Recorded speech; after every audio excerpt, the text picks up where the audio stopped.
We wanted to have more than one thing in our pocket. That we didn't just want to do an Elder Scrolls, then an Elder Scrolls, and an Elder Scrolls. We knew we wanted to be in a similar vein in terms of we wanted open world, we wanted, you know, kind of role-playing elements and things like this. And we made a list of things that we might want to do. At the top of the list was Fallout. Fallout 1 to me is like the pinnacle of the post-apocalyptic gameplay, and looking at the story and the characters in there were really inspiring. We felt in that world and the systems they have in Fallout 1, coupled with the way we put things together, we sort of became obsessed, like, this is the game. We have to make this game.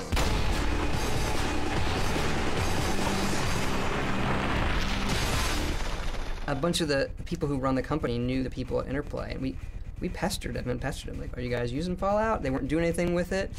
Can we do something? And eventually they said yes. It's now ours, and we have always taken the approach that Fallout 3 is being made as if we made the first two. Well, that means we do what we do, which is we reinvent, we look at what works, what didn't.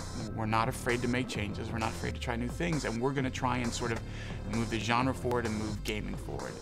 Our game is set 30-some years after the events of Fallout 2, so we didn't want to step on their fiction, but the story itself is something that we came up with based on the themes of the original Fallout. It's 30 years after the events of Fallout 2, but it's 200 years after the original atomic holocaust. So in our game, things have actually gotten worse. You know, society hasn't progressed. You know, humanity is struggling to survive.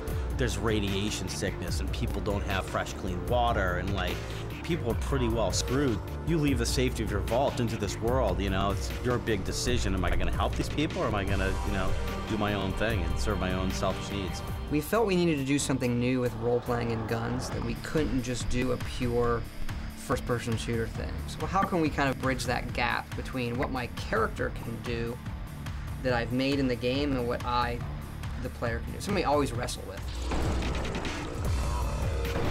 Our game is primarily first person. So when you have guns in first person, the bar has been raised. You know, you've got Halo 3, Call of Duty 4, you get to approach that level, but it's tough because we're an RPG, not a shooter. What we definitely wanted to do with the gun stuff is not do everything that everyone else has done. So, you know, we have some weapons that you can craft and some unique weapons, you know, like the rocket launcher that shoots all the crap you find in the world. It can shoot it as projectiles. One of the things we realized is with Oblivion, most of the combat is melee combat. So everybody's, you know, charging you in up close and personal. Not so with guns. People stay back, they take cover. We really had to compensate for that. What we're doing technically with Fallout 3, we're drawing twice as much stuff on the screen and faster, right? So our actual ability to put things on the screen and have them look cool or be cool or do more with characters, explosions, whatever we want, it's, you know, a large factor above Oblivion. Our problem is we can't stop ourselves. Fallout's one of those examples of the game, when we started, was about half the size. I look at the game overall, and it's remarkably similar to, you know, what we had envisioned. There are some really big plot points that changed for the better. You emerge from these vaults, and you don't know what's happened. So it's the optimism of this retro 50s world, and it's all destroyed. That people are still getting on. They're still trying to do their hair right, and if they had hairspray, they'd use it. It's like, you know what? Don't look at the destroyed crater and the smoking thing behind me. It's all cool, we'll have some cigars and martinis later. You just managed to get yourself into all sorts of trouble, don't you? That's what I love about Fallout. It doesn't take itself too seriously because the reality is so frightening and so depressing. It feels like you leave that vault, and the only thing you take with you is this piece of technology strapped to your wrist that becomes your sort of lifeline. It's that immersion thing. It's keeping you in the game. We're big believers in immersion because ultimately our goal is we want to see productivity decline. We want sick days to go up. We want people staying up until 5 o'clock in the morning because they had no idea what time it was and they just had to do that one more quest and they have to get up for work in an hour. I think one of the things that we try to do really well are the worlds that are very, very realized. So for the moments you're in them, the amount of times you say, I wonder if I can, oh, I can. I wonder if I can, oh, I can. It gives you a level of attachment, you know, to the person you're playing in the game. Fallout is just such a unique wonderful world to explore. I think it fits the kind of games we make perfectly. It's an open-ended environment, lots of characters, really interesting game systems.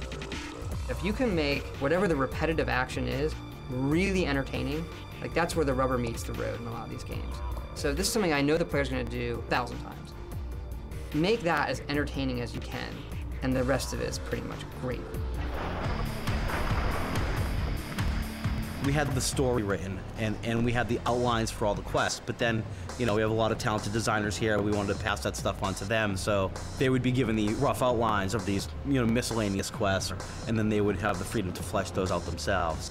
Ah, welcome, weary traveler. You look like a traveler in need of relaxation and the finest of chemical assistance. Design is an iterative process. You need to leave room to change as you go. So having a design doc that thick at the outset is actually not that healthy. I think we did a much better job this time around than we did in Oblivion. We had builds of the game, and we actually themed those builds according to the things we wanted to see in the game. So we had a combat build, a creature build. We had a build that was just called Guns. And all the build was about was shooting guns. Like, how do they feel in your hand? And so there was no, it must do this, it must do this, it must do this. It's just about guns. And that kind of will get us on a path of something that is just a lot more fun. We can sit in a meeting for hours and debate, you know, the pluses and minuses of it. And then we'll put it in the game, and in 30 seconds, anybody watching this would go, this is terrible. Or, great. And you don't have to, sometimes you just overthink it. So we try to force ourselves more to put it in the game and play with it as soon as possible, and you just know instantly. There have certainly been first-person RPGs that have had guns before, but I think it's been a while since PC players have had a game like that. On the console side, I think people have been wanting something like that for a long time, you know? Give me a game that has the gunplay of Gears of War or Call of Duty with the depth of an open-world RPG. And I hope that eventually, someday, maybe many years from now, that we are just as well known for Fallout as the Elder Scrolls, because right now they are both our children. It is so different. It's this weird, like, Tomorrowland gone awry, and that in itself is gold for someone like me to come in and try to, you know, help create that world. So it's pure escapist entertainment. It's crazy, and you try not to get wrapped up in the seriousness of it. There are moments where you think about it and you wonder if you're being irresponsible. The good news is the people the game is for get it, but sometimes you talk to people. You know, I'm the worst person at a cocktail party. I mean, you go and they say, oh, what do you do? It's like, I make video games. What kind? The kind where you shoot people? Yeah, kind of. Are they really violent? Like, where's the set? In DC? Oh, that's cute. Yeah, it's all blown up. And then they just turn around. They don't want to talk to you anymore. Like, that guy's sick. It's the signature of a Bethesda game studio game is you're going to have a big open-ended world. You're going to be able to walk anywhere you want. If you see something in the distance, you're going to be able to walk to it, and you're going to be able to open it up, and you're going to find lots of cool stuff there. We've gotten better with our animation stuff, is leagues above what it was in Oblivion. Our portrayal of characters as realistic people, I think we've gone above and beyond. It's a big world out there, honey, full of all sorts of people. What about you? What sort of person are you going to be? It's very, very interesting that there's a group of people who have hope for what's left of humanity. It's a very compelling story, and the young hero or heroine has to go through a series of tests, both ethical and moral as well as physical, and I think it's very, very good.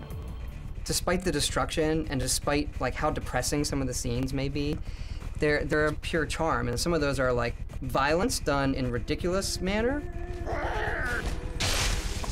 And some of those are a line somebody says. Moriarty pisses in his still.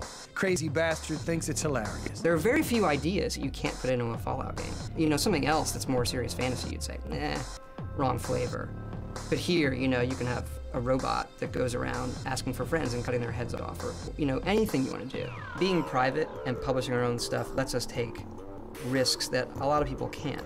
We're in a pretty fortunate position of having the time and the creative freedom to do games like this. We sort of feel like we like it a lot, and if we execute it well, it'll find an audience that it makes us enough money to do the next game. You have a smaller group of people, they tend to cling to each other a little more tightly. We tend to believe in each other a little more. you know, sort of the idea that it's us against the world. No other help is coming. If we're going to get it done, it's going to be the folks here. And when I started in '99, it was a little group of folks. You know, the development team was 10, 12 guys. It was Todd and his small little band working away on Morrowind then. Even though we've grown and gotten a lot bigger, I don't think we've lost that feeling. I think that there are enough of us from those days, and just about everybody from that first team is still